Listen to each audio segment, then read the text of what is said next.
Quand j'étais môme, j'ai toujours adoré dire quand j'étais môme. Ma grand-mère disait toujours en me voyant arriver « Voici la môme !»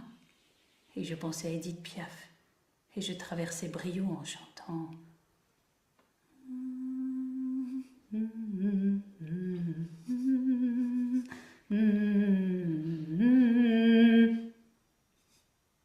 J'étais une grande chanteuse des rues. J'étais. Le jour de ton mariage, j'ai pas vraiment chanté. J'avais besoin de travailler. J'étais toute jeune et on m'avait engagée pour servir. Il fallait enlever la peau des merlus. La belle-mère m'a vue derrière la grande table, à préparer avec les autres. Elle m'a regardée de travers. Qu'est-ce qu'elle fait là? Elle est trop jeune pour savoir travailler. Je veux pas la voir. Oust, qu'elle dégage. J'ai arrondi les épaules. J'aurais voulu disparaître sous la table. Et les autres, pas une parole. Comme s'ils ne l'avaient pas entendu. Elle est partie avec son regard noir. J'ai continué le service jusqu'à la fin en essayant d'être au plus loin d'elle. J'en avais besoin de ce travail. Oui, c'est vrai qu'elle n'était pas bonne. Ah, tu vois. Oui, mais maintenant ça a plus d'importance. Mais moi je dis que ça veut rien dire, pas avoir eu la vie facile. Il y a des gens qui savent se reprendre et qui essaient d'oublier tout ce qui a été miséreux avant. Quand tu penses que la première fois que j'ai mangé une banane, je crois que c'est Nénette Valenton qui en avait acheté. J'ai mangé la peau et la banane, et quand on avait une orange, on épluchait la peau et moi je mangeais l'orange puis la peau. Tu veux nous faire pleurer? Non. Moi ça me fait rire. C'était juste après la guerre, et les Américains avaient des bananes et on connaissait pas, on mangeait tout. Tu te rends compte, on mangeait tout. C'est drôle, non? Enfin, ça m'a valu une calotte sur la joue gauche. Ouais. Bon, soit on joue au Scrabble, soit on arrête. Voilà, on répond à la dame, c'est tout. Bon, bah qu'elle revienne dans 20 minutes. Qu'on finisse tranquille. Non, bien sûr. Excusez-moi, je reviens dans 20 minutes. C'est pas gentil. Quoi? Pourquoi? On joue au Scrabble ou quoi? T'as raison, on pioche les lettres.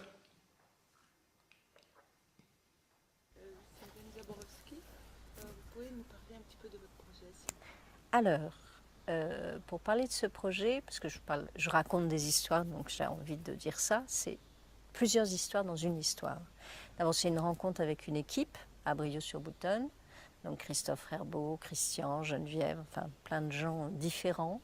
Et comme j'avais envie de continuer avec eux, je leur ai proposé, comme j'avais joué plusieurs spectacles chez eux, j'avais envie d'interviewer des gens de Brioude. Donc ça s'est porté, après des discussions, sur plutôt interviewer des femmes âgées pour garder la mémoire. Voilà, on est beaucoup dans la mémoire, mais c'est quelque chose qui m'est assez cher.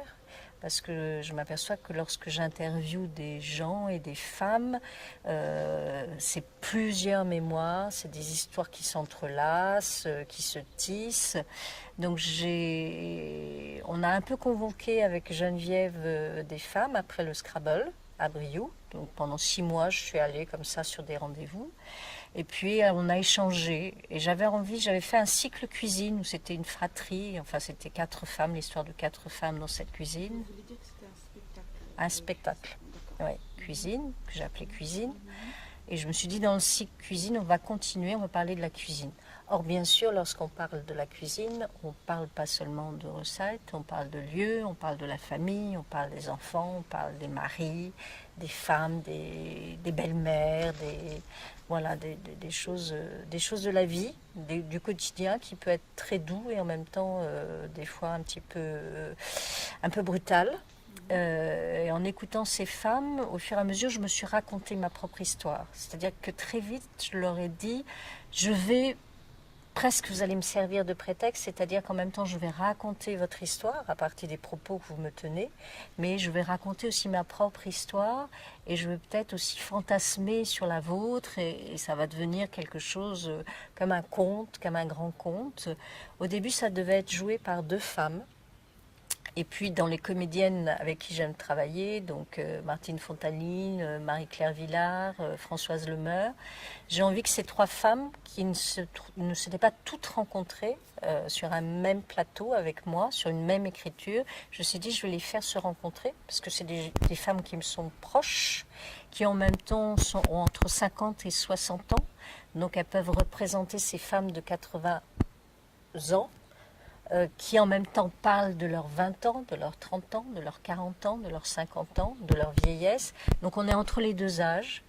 Et tout de suite, alors c'était pas évident pour moi parce que c'était un peu recréer une famille à partir d'individus qui m'étaient proches, de femmes qui m'étaient proches. C'était un pari aussi qui n'était pas obligatoirement gagné, un pari aussi avec Briou parce que tout d'un coup je me lançais dans une aventure qui était pour eux assez forte puisque c'était des femmes qui allaient parler de leur territoire. Et puis l'osmose a très très vite pris. C'est ces trois grandes femmes brunes, parce que ces trois grandes femmes brunes qu'on voit sur la vidéo, qu'on voit dans le spectacle, dans cette lecture spectacle, elles se sont heurtées, elles se sont aimées, et elles sont rentrées dans mon jeu. Donc on a commencé un travail.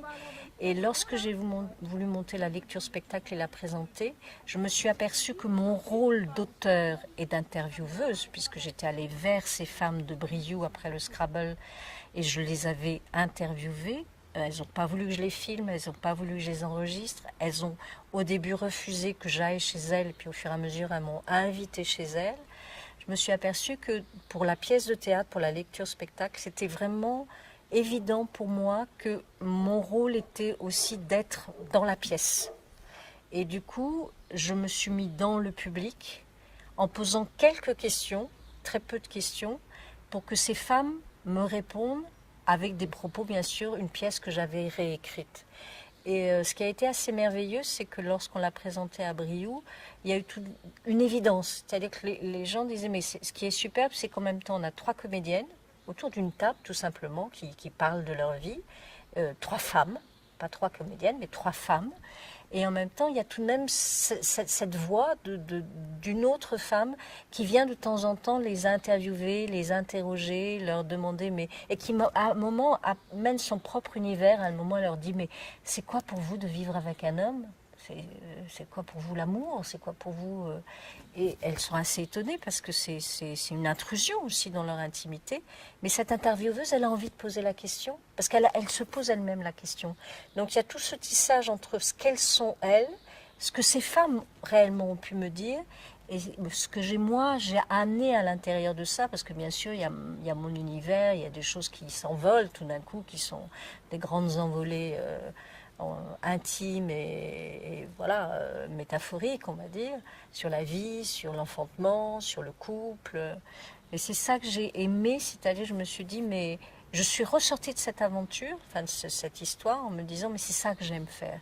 C'est-à-dire aller à la rencontre d'eux et en même temps utiliser ce matériau de parole pour en faire ma propre histoire de spectacle. Voilà, donc c'est comme si je leur rendais leur propre parole.